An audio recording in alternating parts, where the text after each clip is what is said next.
Web Universe. There was a lot of good things on both shows this week, Raw and Smackdown, but a lot of bad things as well. And the one that really pissed me off was the closing segments of Smackdown. You have Heath Slater and Rhino looking on against who they're going to fight for the tag team champions.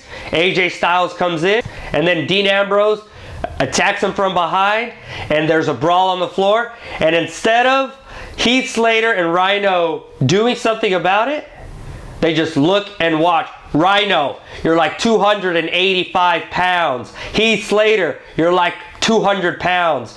Do something. Stop the brawl.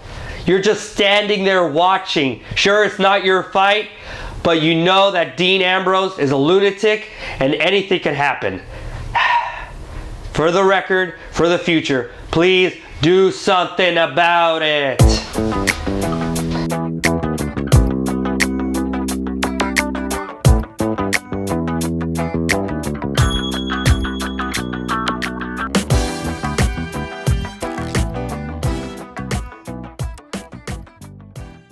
Which brings us now to Smackdown. My favorite show. Why? Because it's 2 hours long and you get, I feel, sometimes more wrestling than Raw. They utilize their segment and their time. I mean, right off the bat, you get into some promos, the storylines are advancing. You get new superstars that wrestle. I mean, you don't have to see the champion fight every single Monday, every single Tuesday. You don't have to see them fight, because then it kind of takes it away when they actually fight in the main event, which is why I liked that AJ and Ambrose weren't really fighting. They're utilizing Ellsworth, which he's way over. I just wish they would actually let him wrestle. People know he wrestles, but why don't they let him wrestle? I'm fine with the champion not wrestling. I do not approve of having the number one contender take a bye week. Well, Dean Ambrose should have been in a match. I guess it could have. A great match could have been a Dean Ambrose and James Ellsworth versus somebody else. And I agree. I want to see James Ellsworth wrestle. If you guys believe that WWE should let him wrestle, please send us a like, comment on the thing below, because I feel who would be a good wrestler for him. He could wrestle. I mean, I don't understand why they're making him seem like he can't wrestle. He's 200 pounds. That's soaking wet of a man. There's nothing the 205 though. That is cruiserweight. Bring him on to Raw then. We'll take him. But that's the thing. There's no one other than Kalisto on SmackDown. There's no one believable that he could beat. AJ Styles. We could have the David and Goliath. 3 times. David and Goliath storyline. AJ Styles 3 times. Yes. All with the help of Dean Ambrose. And that's what I'm saying. I feel like he could wrestle. Give that man with 2 hands a fighting chance.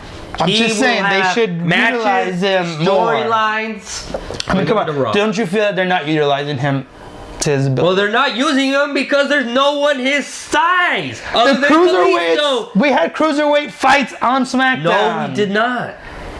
They could have. Well, the cruiserweight brand is exclusively on Raw. Yeah, well, not anymore, because they're going to have the 205. And I feel that if you have cruiserweights on Raw and the 205, it doesn't make any sense. Either keep them at the 205 segment, or you let them wrestle on both shows, because they're kind of like a special thing. Yeah, and a special thing to Raw. No, I'm tired of seeing the same 3 people wrestle the same way. Nope. Like I'm saying, WWE, utilize your people, please. We want to see them on TV. All right. Anyways, there's a lot of bad things, but there's some good things, and let me tell you some good things. So, SmackDown's Sunday's pay-per-view is called TLC, Tables, Ladders, and Chairs, and I feel that this week on SmackDown they actually use the props for that pay-per-view. That's true. Throughout the whole show. That's true. First of all, you had Becky Lynch, the champion, go through a table in their contract signing. And that was actually pretty good. That was a pretty good segment. And you wanted to see a table match? Well, there you go. For the women's title, this Sunday is going to be Becky Lynch versus Alexa Bliss at a table match. And did you guys see Becky Lynch sell herself fall through the table? I mean, that's a sell. That's right. Sell. Please, I'm tired of watching these matches and people don't sell. That's why we watch. We want to see you sell. In another match, you had Baron Corbin and The Miz the Intercontinental That was actually Champion, a pretty good match. versus Kalisto and Dolph Ziggler. That was a good Sure, tag it team ended match. in a DQ, but what happened? The Miz brought out the ladder. Why? Because he's having a ladder match against Dolph Ziggler for the title. And that's good. We want to see and that. his wife interfered, which is what we want to see. Those are their characters, and that was a great finish. The finish Didn't was mind that. amazing. Baron Corbin jumped into the ring with a chair to stop the pin. And you know that hurt. Chair to the back, chair to the face, anywhere. Chair hurts. And I liked how SmackDown brought out the tables, ladders, and chairs elements to this week's show. And I think that's what they need to do. If you're promoting a pay-per-view, bring that element into, the segment before, so people are like, oh. Yeah, don't just announce the pay-per-view. This is happening. Show why it's the pay-per-view called TLC. And I really hope they use all 3 TLC elements in the pay-per-view a lot, and not just bring out one table per match or one ladder. It's true. I really hope they deliver a kick-ass show.